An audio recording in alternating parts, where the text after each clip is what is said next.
Je confirme que le président de la République a, à son initiative,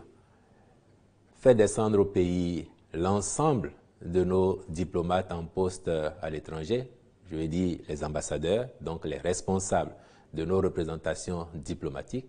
et qu'il a eu effectivement une séance de plusieurs heures avec ceux-ci. À l'occasion, il a été procédé à une lecture critique de l'action diplomatique du Bénin dans le monde,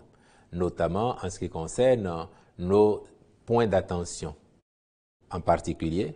on doit se souvenir de ce que depuis 2016, la diplomatie béninoise a une vocation beaucoup plus économique,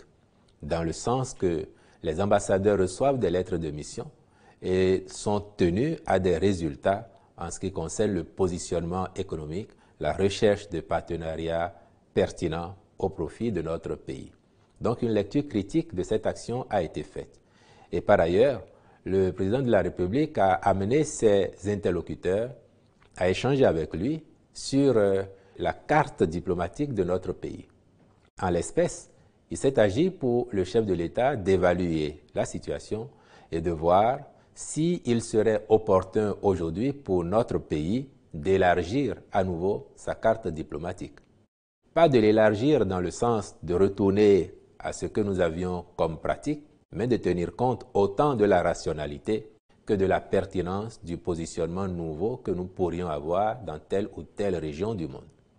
Et à cet effet, les interlocuteurs du président de la République, spécialistes de la matière, ont partagé leurs réflexions, leurs vues sur le sujet. On peut retenir, à la fin de cette séance, qu'il n'est pas exclu qu'à terme, cette carte diplomatique évolue quelque peu pour tenir compte de la nécessité ou de la pertinence pour notre pays d'être présent en tel ou tel pôle du monde. Et il n'est pas à exclure non plus que ce type de conférence des ambassadeurs se répète parce que nous n'en avions pas l'habitude et le président de la République qui l'a initié pourrait ne pas exclure d'y recourir à nouveau les années prochaines.